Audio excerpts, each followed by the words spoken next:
Hello po sa inyong lahat mga ka-crypto. Ako po si Pinoy Crypto Trader at sa video na ito ay atin mong pag-uusapan ang tungkol dito kay Ethereum. Kung saan ang sabi po rito ay is Thron's Justin Sun behind the $160 million Ethereum haul. Kaya yan, sabi rito ay si Ginoong Justin Sun kaya yung nasa likod ng pagbili ng malaking amount ng Ethereum dito. Ayan, si Ginong Justin Sun ay siya po ang founder ng Tron or TRX. Kaya yan, siya po ay pinagsususpetsahan ng karamihan na siya raw yung posibleng responsable sa pagbili ng $160.70 million na halaga ng Ethereum. Kasi yung pagbili ng ganito kalaking amount ng Ethereum ay ito po yung nagdudulot or nagbibigay po ng signal para makaranas itong si Ethereum ng pagkanyang pag-angat sa presyo. Kaya dahil dito ay marami pong ang buong crypto community ay nagkakaroon po ng interest ngayon dito kay Ethereum.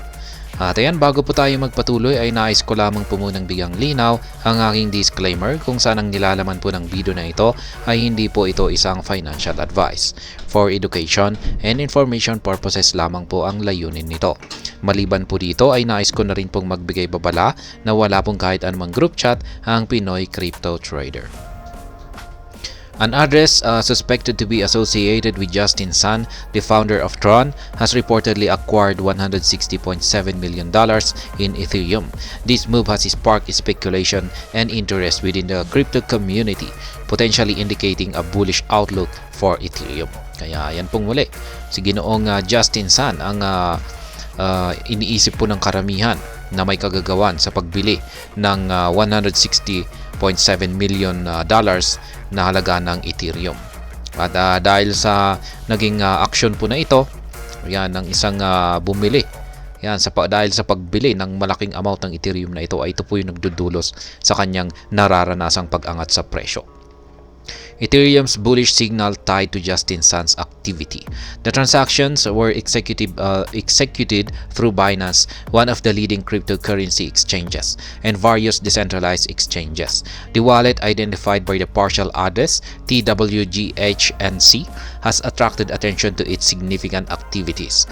Last Sunday, this wallet withdrew 500 million USDT and Tether from HTX, previously known as Huobi. Adding to the intrigue, the same wallet made a substantial deposit of 50 million USDT into Binance today. Kaya yan yung mga transactions po rito ay na-execute or naisagawa dito kay Binance. Siya po ang nangunguna na crypto exchange sa buong mundo. At maliban po kay Binance ay naisagawa na rin yung transaction na ito sa iba't ibang mga decentralized exchanges. Ngayon, yung wallet na ito ay meron po siyang partial address na TWGHNC. Yan, hindi po talaga natin alam kung kanino yan. Pero base sa espekulasyon ay pagmamay-ari daw po ito ni Ginoong Justin Sun. Ngayon ay nahuli po ito ng mga analytical mga data platforms. Yan. Yung kanyang yung mga activities na naganap or nagaganap dito sa address na ito. At nitong nakalipas po na araw ng linggo ay yung wallet daw na ito ay nag-withdraw ng 500 million USDT or Tether sa exchange na si HTX. Siya po ang dating si Huobi. Kaya ayan, parihong wallet na rin po ang ginamit dito para mag-deposit ng 50 million USDT dito kay Binance. Kaya ito po si Look On Chain. Siya po yung nakahuli sa transaction na naganap sa address na ito. Kaya ayan, who is this guy? Could be Justin Sun?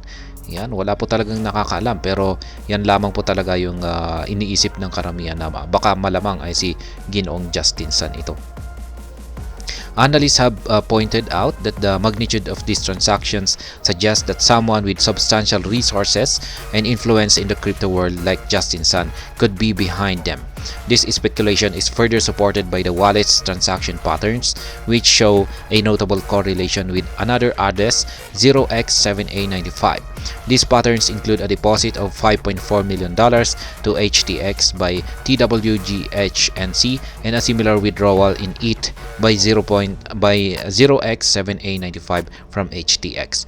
Moreover, a $50 million USDT deposit to Binance by TWGHNC was closely followed by a withdrawal of 9,959 ETH from Binance by 0x7a95. Kaya yan po yung iniisip ng karamihang mga analyst.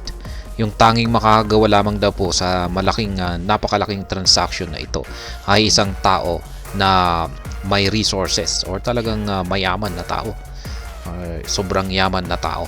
At syempre meron na rin siyang influence or ayan, talagang may influence or kilala po siya sa mundo ng crypto. At yan po ay walang iba yan yung kundi si Ginoong Justin Sun. Kaya ayan, siya po ang iniisip ng mga analyst na posibleng nasa likod ng malaking transaction na ito kay Ethereum. Implications for Ethereum and the crypto ecosystem. If Justin Sun is behind these transactions, it could signal a significant interest in Ethereum from one of the crypto industry's most influential figures. Sun's recent announcement of groundbreaking Bitcoin Layer 2 solution to enhance interoperability within the blockchain ecosystem has already made waves. These initiatives seeks to integrate various token types within the Tron network with the Bitcoin network, facilitating enhanced cross-border interactions. Kaya yan po, kung sakaling si Ginoong Justin Sun raw ang may kagagawan sa mga transactions na ito, ay siguradong magdudulot po ito ng malaking interest dito kay Ethereum, kung saan ay marami pong mag-i-invest na rin dito kay Ethereum. Kasi napaka-influential na rin po nitong si Ginoong Justin Sun. Parang katulad na rin po siya ni Ginoong Elon Musk. Ayan nga yung nakalipas po na announcement ni Ginoong Justin Sun tungkol dito sa Bitcoin Layer 2 solution ay nagdulot na rin po ito ng significant interest dito sa mundo ng cryptocurrencies.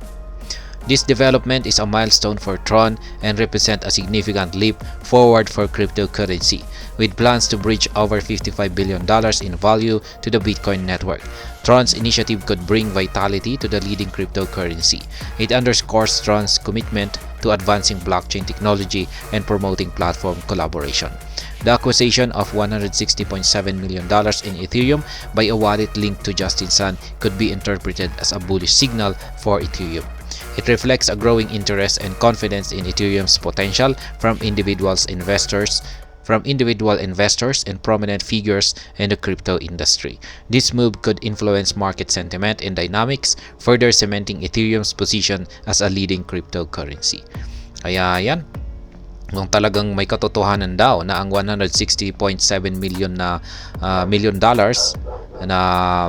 Ethereum sa wallet na ating binanggit kanina ay may kaugnayan talaga, kung meron talaga itong kaugnayan kay Ginoong Justin Sun, ay masasabi daw po natin na ito ay isang signal or indikasyon na isang bullish signal para kay Ethereum, kung saan ay magdudulot daw po ito ng malaking or paglago ng interest at saka pagtitiwala ng mga investors dito kay Ethereum. Kaya dadami ang mag-i-invest dito kay Ethereum at yan ang magpapatuloy.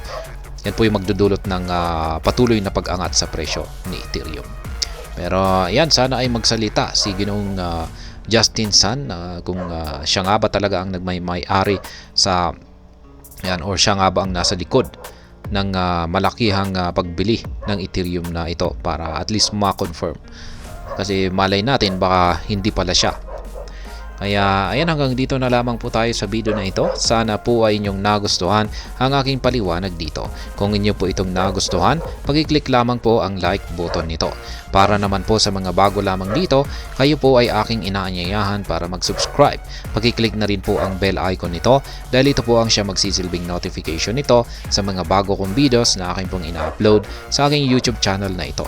Marami pong salamat sa panonood, ingat po tayo lagi at God bless po sa ating lahat.